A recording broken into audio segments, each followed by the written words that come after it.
Hello, everyone, and welcome to Monday's edition of the FEZ Show. Now, you may notice something wrong. I'm hosting the show, not Jack. Jack is at work, so he's decided that I should host the show today.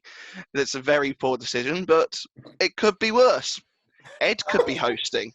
Thanks. That's nice for the vote of confidence, Mr. Jack Pickering.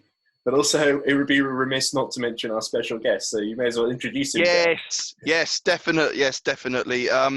Joining myself and Ed today is a man whose view of Saturday's sim race was that of a Jaguar cockpit. Remco Majoor, welcome along to the FEZ show. Thank you. Right, we have got a lot to discuss today. Starting with, well, it's going to be all about this. It's going to be all about the Race at Home challenge from Monaco. Remco, I will start with you because you had your debut in the race at Home challenge, and you didn't just like trot around at the back for 5 laps and get eliminated. You qualified 8th and finished 7th, so it was a brilliant start for you. Yeah, it definitely was a brilliant start because, of course, you have to qualify into these events. That started like Tuesday, I think, and like Wednesday or Thursday evening, it ended. But I only did it on like one day, at the last day, in the last moment. I was like, I'm gonna do some laps, and at some point, you have to be in the top 8 in the qualifying to go through. And I was 9th at 4,000th of a second behind. But I knew I couldn't get a lap together for that extra 4,000th. So it's like, just have to hope for some people to get disqualified. Because it is a thing, definitely has 3 tracks at the simulator that people can wall ride. You can use the walls to go quicker, definitely if damage is set to really low. And apparently 5 people in front of me did that because I ended up 4th in that qualifier. So yeah, that was like the first step, which surprised me to even qualify for this event. Well, yeah, I think if people were disqualified for wall riding, I think Jack might have made it up to about P25. But should we just clarify a little bit what wall riding actually is? So that's the case where people aren't using the brakes and they're just using the wall to brake for them and bouncing off it. So like the hairpin, I imagine, is a good term to do that in. Not good. None of them are good terms to do it in, but you used to get disqualified. Yeah, because everyone sees the replay. To back and the exit of swimming pool, I would have thought. Yeah, okay. The hairpin was not a good turn to do it. Okay. There you had to shift down to first to get the drift right, because that made it brake on the rear wheels, so you could get the car turning. And it was really fun to do, but really hard as well. Definitely in a race when you have to do it for 15 laps. Yeah, Remco, one thing also that's different about your race compared to everyone else's is the fact that you weren't just racing, you also had a VR headset on. Now, tell us a bit about racing wearing a VR headset and how much of an advantage that gives you when sim racing. Well, I wasn't the only one with the VR headset. Sophia Floers also was using one. So, but I'm an endurance racer. When I'm sim racing, I'm usually doing endurance race, like 24 hours race, 12 hours races. And over there, you don't really drive on street tracks and such. But over there, it's just definitely at the start, and when you're like lapping people that are on a slower class than you can just look around, see where they are. You can see depth, so you know how far they are away from you. And I even have videos of it where I make it 4 wide at Imola in like inches away from other drivers, where others with a single screen just can't because they are in 2D, and yeah, that's just far too dangerous. But on street tracks with Formula E, being able to get up like inches away from the wall, I could like scrape the wall like consistently. That's because you can see how far the wall is away from you. Instead, it's muscle memory where you just turn in and like, yeah, at this rate, when the graphic is like this close to me, this big, then I'm not hitting it. So it's just, and also being able to look around. The hairpin, I could look at the exit of the hairpin, whilst when you're definitely on the single screen, but also triple screen, you can't see it. So if something happens there, you can see it coming pretty much. So yeah. And Ed, there was something happening at the hairpin on lap 1. Can you take us through what actually happened on that lap 1 accident? In the sim racers race. Yes. Yeah, I was mainly watching Remco, to be fair, and cheering him because I saw him get up a place. Because I think it was Nick Jacobs that you got by. I remember because Nick Jacobs was behind you for most of the race. Yes, because he hit me in the rear when I went off. Yeah, so a bit later on. Yeah, but there was in the hairpin. Let's first, because it started at the start, which I have a funny story about. Because I had the best start you can ever have. I went my reaction time to the light was less than 1/10 of a second. I've actually rewatched the replay, but the reason for it was a bit different than just me being an awesome driver. Because what I noticed is, also in the replay, I could hear, because you start in neutral for these races, and then you shift up to first while being full throttle. And then you can hear instantly the engine note coming up. But what I noticed is that before my start, someone made a jump start. I looked back and it was Sophia Floors. She actually made a jump start. The other VR user. Of course, the other one. Yeah. But because usually nothing happens and you're reacting to anything that changes, I reacted to that. And exactly as I reacted, the lights went off. So I was really lucky there. But that made me instantly alongside Nick Jacobs, on the outside of turn 1. Even before turn in, I was already fully alongside it. That's how good that start was. And of course, that means you're on the outside of the hairpin. But that hairpin, once you're on the inside, you're so much slower than when you're on the outside because you can just take so much more speed with it. Definitely if he's blocked by someone in front of him. And I went around the outside of the hairpin and he just backed off, I think, because he was hitting the sausage curb. Because I kind of squeezed him on there. Brilliant. Also that whole jump start situation reminded me of something that happened, I think, at the end of season 4, where Andre Lotterer made a jump start and John-Eric Byrne made a perfect start straight after, and then took the lead. Right, Ed. Throughout the sim race, unfortunately, it wasn't all about Remco. We would have loved it to be all about Remco, but there was a brilliant fight up at the front. But mostly for Kevin Siggy, it was plain sailing for him. Pole position, fastest lap, and took the race win. Yeah, the Slovenian Kevin Siggy, who of course won the McLaren Shadow Project a few years ago, and he's been scoring consistently on the podium in the first couple of races. And now he got pole and basically was pretty much untroubled throughout the entire race. There was a good battle, I think, just behind between Peter Briljak and Peo Pev, I think it was. Was it for second or for third? I forget. I think it was for third because Lucas Muller was in second. Muller was second. Sorry, I forgot about Muller. But yeah, that was good wolf. I think Briljak made a couple of attempts to get past Peo Pev, but Peo didn't really make any kind of mistakes that Peter could take advantage of. And so it's I think Kevin Siggy has now pulled away a little bit in the championship as a result. But I think Pele Briljak still quite high up there, despite having not won a race yet. Because we had Joshua Rogers, who won the first race, and then he hasn't qualified or turned up for any of the 2 following 2. So that meant he's fallen behind. He's only got the 25 points, whereas I think Kevin Siggy has gone up to at least 40 or 50 or something, at least double what Joshua Rogers has.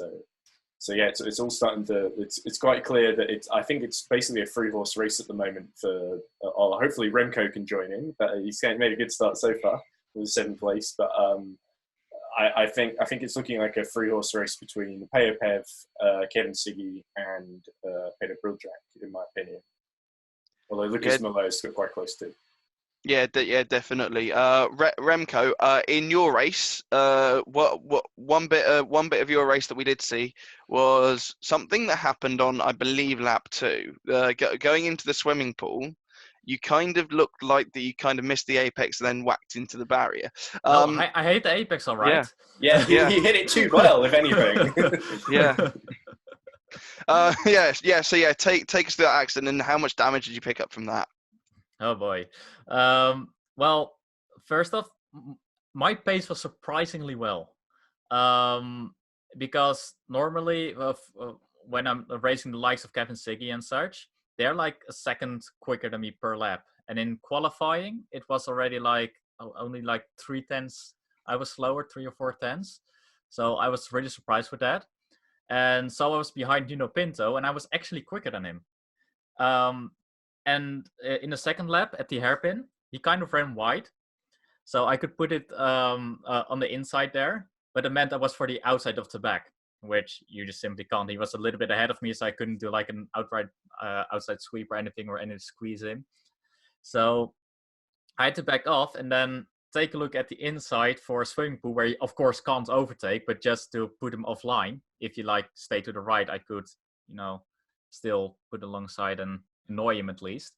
But what happened then? I had to go back a little bit, but I forgot I was a little bit more to the left at turn in than I should have been. And you're so close behind someone then that you just can't see the inside wall. So it was pretty much on luck, and I was just a little bit too early, hit the inside wall, smashed into the Tech Pro barrier actually, and that's where Nick Jacobs actually hit me in the rear. I didn't hit the exit wall, which was lucky. But it was like full lock counter steering, and I'm surprised I even managed to hold that one. But yeah, the damage after that was only on 80%, so it wasn't as bad.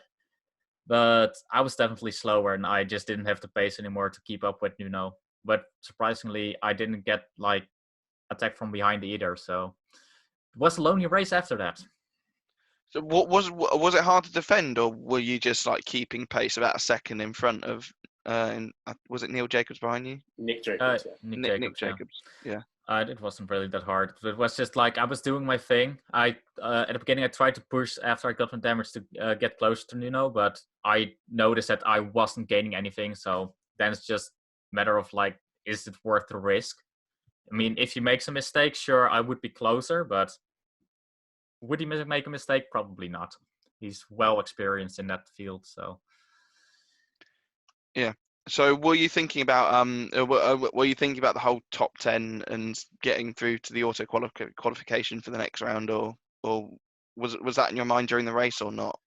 No, not during the race, because if you start thinking about that stuff, that's when it goes wrong. Yeah. Yeah. But like after the race, I was quite surprised. I was like in the top 10, and after I was like, hold on, doesn't that mean I'm qualified for next race as well? Yeah, because I'm not a very good hot lapper. So for me to get into this at the first place is very surprising.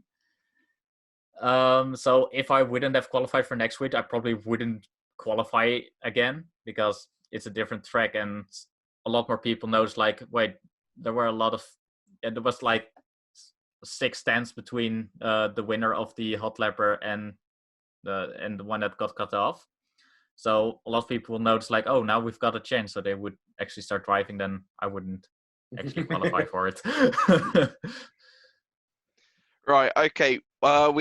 We've spoken a lot about the sim race. Let's move on to what was the big race. But it was more of a crash fest, Ed. The Formula E race.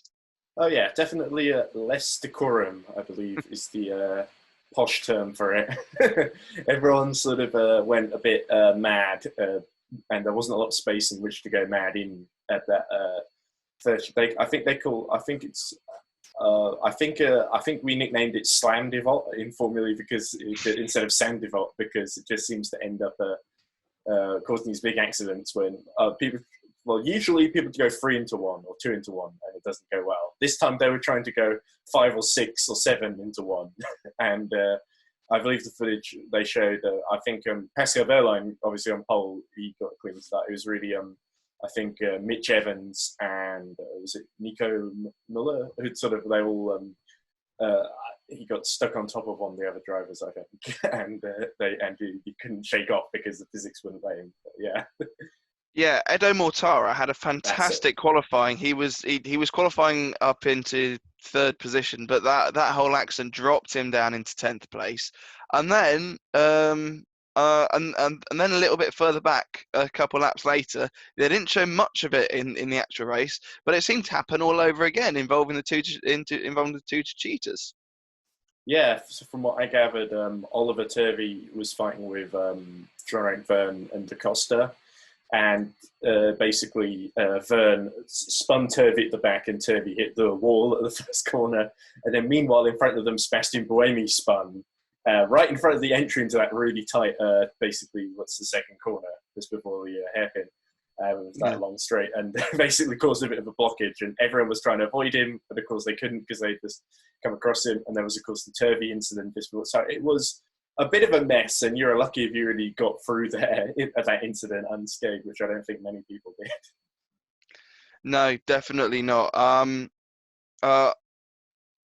Right. Okay. Focusing more on just the race in general. Monaco is such a short circuit that that whilst watching the sim race, one thing that I kind of picked up was that these laps around Monaco are so short. They're 50-second laps. So as soon as someone gets eliminated, you cut to Pascal Werhlein, who was about to lap them anyways, and then the next person is eliminated about 20 seconds later. So he didn't really have enough time to like focus on anything at the front. Remco, I know that you weren't eliminated during that race, but had you been a bit further back and you had been like eliminated that early, is the fact that it's 50-second laps, would that have annoyed you if you only came in, did that 140 seconds and got eliminated on lap 2? Oh yeah, that's the first thing I was like saying. I was like, I mean, it would be great if I did more than 2 laps.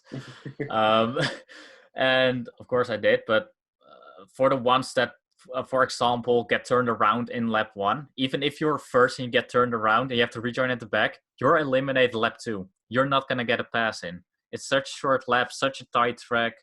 There's not really much like drafting going on, so you can't like make use of that. There's no energy recovery because of it. So what probably I would have done if I was in such a situation, I would have made a do or die move. I mean, there's no repercussion. If you fail, I mean, you were eliminated anyway. So yeah, it's kind of like the nature of this system that, yeah, I don't really like, but looks good probably. Well, it makes for lots of incidents at the back usually, because people make ridiculous dive bombs from like 50 meters back or something like that. Yeah. Speaking of that, I think we do need to give out a little bit of a shout out to Alex Lynn in the sim race, who seemed very desperate to stay in the race over the course of the 3 laps that we focused on him. I think he was battling Simona Di Silvestro and someone Axel else. Axel Yes, Deflame. that's it. Yeah. Yeah, he seemed extremely desperate, Ed, to just stay in the fight for a little bit longer. Yeah, exactly. Which is, in a way, I always feel like those fights are maybe there's a bit of pride at stake whether you finish 14th or 15th. But for me, watching it, I sort of thinking, well, not these guys are going to be fighting for any of the championship points. So what does it matter which order they finish in? Is my opinion. But it makes, I guess, it's a little bit interesting watching them fight each other. But I think, like Remco said, because it's such a tight circuit, Monaco especially, that it means that you often end up with these sort of. I don't think it makes for amazing racing sometimes. It means you see the only way people can get past each other is by making really silly moves where they basically push each other into the wall. Yeah, definitely. Back to the Formula E race now, Ed. There was another accident during that race, unsurprisingly, because let's be honest, that's what happened in that race. Just basically wall-to-wall crashes. There was one accident though. Martin Hua doing fantastically well up in 7th. He got punted by Andre Lotterer in the final few laps of the race. Firstly, how do you rate Martin Hua's performance? Because the thing is, when we see him on the Formula E track, he isn't as great as as we'd really want him to be. However, he's come into this esports world, and he's actually been doing some fantastic performances. He picked up his first points, finishing 9th, but it could have been 7th had Lotterer not come into blows with him with a few laps left. Yeah, Laura could have been a little more courteous there, but again, that's the nature of the track, I guess. And Mark doing quite well. Actually, he's done pretty solidly throughout these sim racing tournaments, and I think it's two things. I mean, one is the lack of energy management, because that's a big thing in real Formula E. We're given the full length of the races, and something that Mar has certainly struggled with. Saudi Arabia, the opening races of the season came to mind, where he, I think, was running okay and then dropped back because he just couldn't manage the energy, or couldn't figure out how to manage the energy as well. So that's not a factor here. And then I think also the fact that the Neo is a really slow car in real life, whereas here they're all on equal performance. That's why we saw Peter Briljak in the sim race doing quite well in the sim racing Neo, because there wasn't that handicap there. So yeah, and we interviewed Mar on the show a week or two ago as well, Jack did, and that was a really good interview to sort of get some insight into how he's doing. He's having a lot of help from the engineers as well at Neo, basically acting as spotters for him on our Factor 2. So that's really cool to see that Mar is at least taking it quite seriously, even if some of the other drivers maybe arguably are not. But again, of course, the other thing I think of is there isn't really a big prize for the Formula E drivers. It's literally just, we'll fight for points, and the one who's got the most at the end wins, and that's it. Whereas the sim races like Remco are fighting for that drive in a real Formula E car. And also, I think that run in the BMW, is it? I forget. There was is that a virtual BMW or a real BMW, Remco? I think it's the real BMW. That's the BMW M2. That's it. Yeah. And that M2 already is in the simulator in R Factor 2. And there are already championships with that. So, and I can tell you, it's a fun car. So, yeah. More fun than the Formula E car. No. For Formula E is something special, because you've got this open wheeler, well, not really open wheeler anymore, but you've got that open cockpit, the massive diffuser, but still on street tires, which is just really unique. Yeah, one thing that I was going to say, that if it is a virtual ride, I think all Remco needs to do is put on his VR headset and then just sit there for about 90 seconds, and that'll be a lap in an a lap in an M2. Right, one thing. I mean, I could drive it myself in that anyway. Yes, so. Yes, exactly. So yeah, the real thing sounds much better. Right. Okay. One thing that I want to kind of close in on. Next race, we head back to Hong Kong. Now I think all of us have been quite vocal about this. I think me on last week's show more so than most, but yeah, I just wasn't I just wasn't that happy about the whole wet Monaco, even though it wasn't wet. But yeah, Hong Kong next week. We're going back to there. However, good things are coming according to the people in charge. However, Remco, you said that you wouldn't have bothered had you not made the top 10. So this week it's more kind of put your feet up and then rock up on Saturday. Is it for you? Yeah, Hong Kong. I mean, I've never really. I've raced there once it got released. It was against also pretty big sim racers. So I know the track. I know that one chicane very well. Yeah, it's a different track, a lot more overtaking opportunities. You've got the first hairpin, of course. Even though the run up to that isn't that great, it's still very hard braking point, so you can launch it to the inside. But after that, you've got that long straight into the tight right-hander. Yeah, for the rest, of course, there's no energy management or anything. So yeah, the other parts, you can't really do anything. So. But it's going to be interesting to see how we fare there. Maybe I'm just quick at Monaco. Maybe I'm also quick at Hong Kong. We will see. Yeah. Ed, however, we were told at the end of this, at the end of the Monaco race, that apparently something is coming in terms of DLC. firstly, I want your full apology, and then secondly, just what do you think that we will expect from this DLC? Well, Nicky and the Formula E team have said that things that were going to happen, and then they haven't happened. So I'm not going to count it in the DLC until I see it in front of me with the price tag on it or whatever. So I'm not going to apologize just yet. I will not apologize for being right because it's not happened yet. But I'll not apologize for my endless cynicism, although that's probably the reason why they made you the host and not me, Jack. more than likely. But also, one thing that I did want to mention that I forgot about earlier, because I am a terrible host, as it turns out. They advertised a completely wet Monaco. I'm not sure about you guys, but I didn't see a spot. I'm not sure if it's different from the cockpit, Remco, but I didn't see a spot of rain at all. No. Even the day before, they already gave us like the server details and that kind of stuff. They also showed that it was going to be dry. It was like the light clouds and that kind of stuff. So we knew beforehand it was not going to rain. False advertising, basically. But yeah, no, I'm pretty happy that they didn't do that. I think, especially imagine if the Formula E drivers race was wet.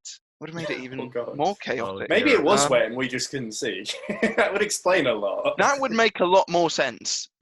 If we just didn't see any rain at all, however it was. Invisible rain. Yeah. Ed, finally with you, in the Formula E race, Pascal Werhlein taking his first win, absolutely dominant, and then the two likely candidates just behind with Van Dorn and Max Günther. Yeah, it was good to see Pascal sort of redeem himself after the previous round at the docks in New Jersey, where he basically binned it at the first chicane because he got it wrong whilst running in second and closing up on Maxi Günther. And this time he got it all right, set a brilliant pole lap, and then basically controlled the race from there on in. And Stoffel Van Dorn fighting with Günther a little bit, but really it was all basically decided after qualifying, really. And Günther winning streak is over, and because Werhlein has broken it, basically. And the Mahindra team all seemed really happy about it. There was basically one video, like a little girl, who's a Mahindra fan apparently, sort of congratulating Pascal on his first win, even though it's not a real life first win in Formula E, but I'm sure he'll take that. Yes, definitely. And I'd also like to look smug because I predicted Werhlein to win on Friday. You did, yes. I forget. I predicted Freins and he came back fifth, I think. So. Yes. So yeah, I've predicted the last two winners, which is boosting my ego significantly. But yeah. Remco, did you have any thoughts on the Formula E drivers' race other than it was a bit of a crash fest? Is there anyone you were supporting?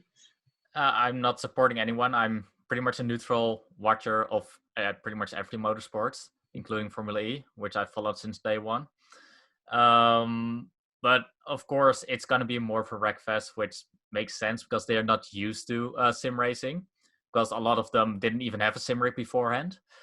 But yeah, it's just what it is. And yeah, not much more to say about it. Great. Right. That is basically our show. We've made it to we've made it to the 30 minutes mark with me at the helm. I don't know how that's possible, but it happened. So let's just roll with that. Right, Ed, thanks as always. Remco, thank you for joining us. It's been an absolute pleasure to have you on, and hopefully we can have you. Hopefully we can have you back on at another point. And best of luck for this weekend in Hong Kong. Thank you. Yeah, cheers, Jack. And I think before we go, because I always wanted to do this, and Jack told me to do this before he left, that we should give a round of applause to Remco for finishing in second place. So even if it's a little bit cringy, let's do it anyway. So well done. It's cringy, yes. Oh, yeah, it is. You can add the fanfare and you can add the fanfare and confetti in after, can't you? Yeah. Right. Okay. Thank you, boys, so much for today. Hopefully I don't have to host this again because Jack is so much better at this than me. Right, okay, a couple PSAs before we disappear. Do not forget to like and subscribe below for more Formula E content. We've got daily uploads, not just the show, but we've also got snippets out of the show as well. If you don't have 30 minutes on your time. Another thing, we now have a Discord, as was very loosely mentioned at the end of last week. There will be a link in the description, and so you can click it, head to there if you just want to discuss more about Formula E with your favourite idiots. Right, okay. Once again, thank you, boys, for today. It's been an absolute pleasure. That's been the FEZ Show for Monday, and we shall see you tomorrow.